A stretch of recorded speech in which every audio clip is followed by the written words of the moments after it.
Welcome back, everybody, to Just Keep Parenting. Wow, I can't believe the year is almost over, but thankful that we've had a year together to think more about our parenting, to think more about the strategies that we're using, and how we can help ourselves as we work with young children in our lives, right? So we've been talking a little bit about Mr. Rogers, and he has a great parenting book that's out. He has another book that I'm in the middle of reading that's called When You Wonder, You're Learning. This is one of his books that I didn't know about, but it's called Mr. Rogers' Enduring Lessons for Raising Creative, Curious, and Caring Kids. So maybe we'll talk more about this later, but right now we're talking about the Resource Parenting book. And one of the things that I thought was important this time of year is to talk about holidays and birthdays, right? We're coming up to Christmas this time of year, and when we're thinking about birthdays for young children, right, we need to look at their development. How do children know what is reasonable to ask for? So sometimes we end up saying to the children, well, what would you like for your birthday? Right? Even as adults, right, when we ask somebody, well, what would you like for your birthday? It is very open-ended, right? They don't know what our financial status is. They don't know any of that, and yet we pose that question to them, which can cause a lot of stress, right? Sometimes we set ourselves up for failure.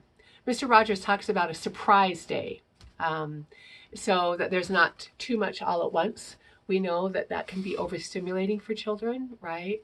And it's not over too soon. So if we do it all at breakfast time, then what do we have to do the rest of the day, right? And so he talks about putting a present where they might not expect it, under the table or at their breakfast, on their breakfast chair, right? And then just do it throughout the day. Maybe a couple of gifts on their pillow at night, so that it's not over too soon and it's not too much all at once, which I thought was pretty wise. He talked also about how as adults, we sometimes we might create so much excitement about birthdays and holidays, and the expectations for that might never be met, right? When the anticipation is so much more than the actuality, children can be disappointed, they can be angry, and they can get upset. But if their expectations are met, sometimes too much of a good thing is not good, right? I was thinking about this week as we were setting up for the next year's semester, and we were talking about dramatic play. And I had some of the teachers just set up dramatic play. And when I went back and looked at it, there was a lot of things. And I said to the other teacher, we haven't had the chat about more. More is not better.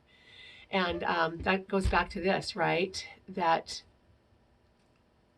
just because we think it's more doesn't mean it's going to be best for kids.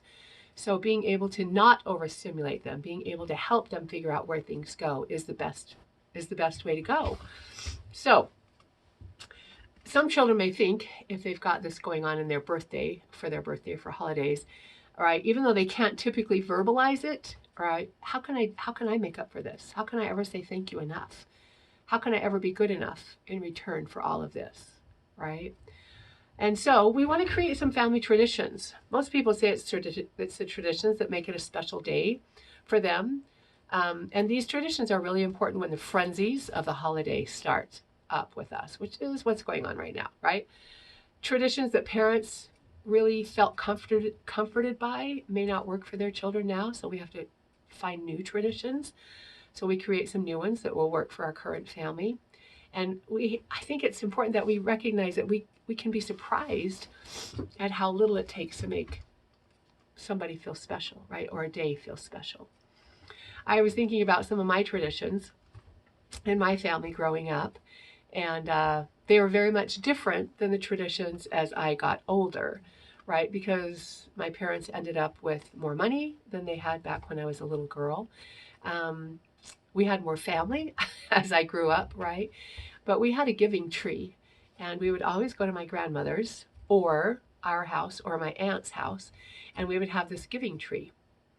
And if you were a certain age, you had one tree, and if you were another age, you had another tree. And we would put our gift that we were going to give somebody, it was a gift of service, right? Not a gift that we brought, but a gift of service that we would like to give to somebody.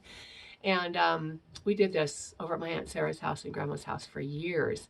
And it was fun throughout the year to be able to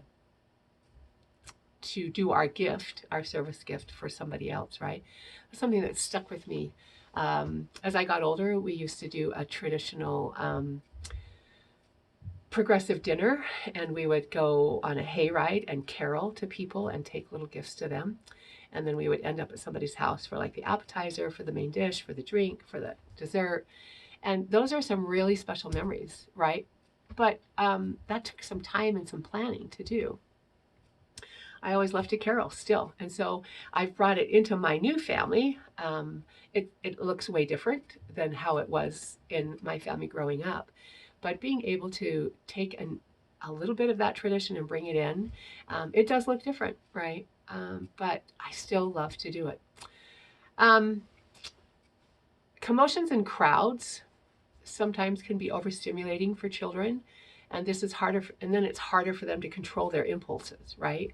And so if there's a long family gathering that's coming up, right, making sure that children have a place of their own that's out of the way of the adults can help them manage better, right? Even if it's a little place behind a sofa in the living room, that they can read a book back there, that they can have some toys that they can play with, they can talk to their cousins, but having a place out of the frenzy sometimes helps them to manage better.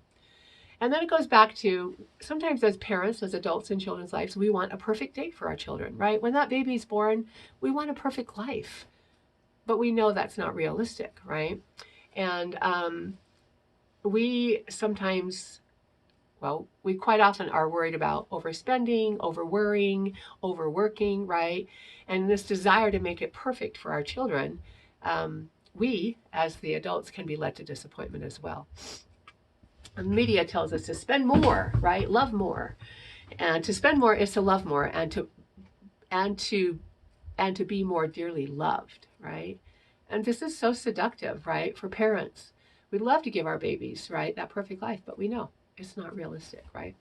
Our children are going to sometimes be hurt, be disappointed, experience jealousy, and we have to teach them how to cope with that disappointment as the adults in their life, right? Sometimes holidays, birthdays bring tears, fights, disappointment, with parents feeling like the children didn't appreciate all the work, all the money, all the worrying that had gone into it, right? And no one wants to disappoint a child. However, right, an important part of being a parent is giving children, is helping them deal with, helping them cope with disappointment. Sorry. So limits, right? If parents are supportive, they can help children face disappointment and grow from it, right? We have to have limits in our life. This is a gift, right, that the kids are going to be able to use their whole life if we can teach them how, that there are limits in life and how to deal with disappointments. We also need to celebrate the small things, right? We like to celebrate big things, right? But small moments happen every day, right? And they need to be celebrated too. This helps us nourish ourselves as the adults and our children, right? So what are some things, Mr. Rogers says, what are some things, helpful hints that we can do when we think about holidays and birthdays? Number one is to limit the number of guests to the age of your child, right? You got a 3-year-old, they invite 3 friends. You got a 4-year-old, they invite 4 friends, right? This way the size is more likely comfortable, right, for the parent and for your child, right, who gets overstimulated with too many things going on. Figure out simple ways to celebrate, right? What matters most is that it's something that your child chooses. I know in my family growing up, and I still, 58 years later, think about this, but we got to choose what we had for breakfast, for lunch, and for dinner, right? That was our choice. Birthdays were not a big deal in my family. In fact, I don't remember getting very many birthday gifts, but I remember being able to choose what the family ate for the meals. That was pretty empowering for a young child, right? Find other ways to celebrate your child's growing, right, besides birthdays. Remembering that inside growing is just as important as outside growing, right? So how can we celebrate those big things that happen in their life, physically, outside, and inside as well, right? When you have some quiet time, ask your child what traditions they enjoy, right? over the years, what have they loved, right? Maybe some of those are ones that we want to preserve and keep for the future. And involve your child in the preparation, right? To make name cards, making cookies, any of that stuff. Involve your child. Before going to another home, if you're going there for a party or for some sort of a celebration, let your child know what to expect, right? Talk to them about that. Talk about the house, who might be there, any memories that you might have about the people and the house that you're going to, right? And then the last thing that he talks about is trying to be aware of when our children begin to be stressed, right? And go to a quiet place with them. Lie down, look at a book, go for a walk, any of those things that can kind of bring that frenzy down, right? Because once children become overstimulated, exhausted, and fretful, or just plain out of control, it's hard for them to settle down, right? And they need to feel confident that their parents or the adults in their life will help them get back into control. So enjoy the holidays, everybody. Enjoy if you have any birthdays over the holidays. And think about it from a child's perspective, not just from the adult's perspective. And recognize that this is another teaching time for us to help teach about limits, to help teach about body control and emotional control, and that we all get disappointed. And what can we do as we get disappointed? How do we cope with that? Merry Christmas, everybody. Happy New Year. And we'll see you on the flip side. Just Keep Parenting next year.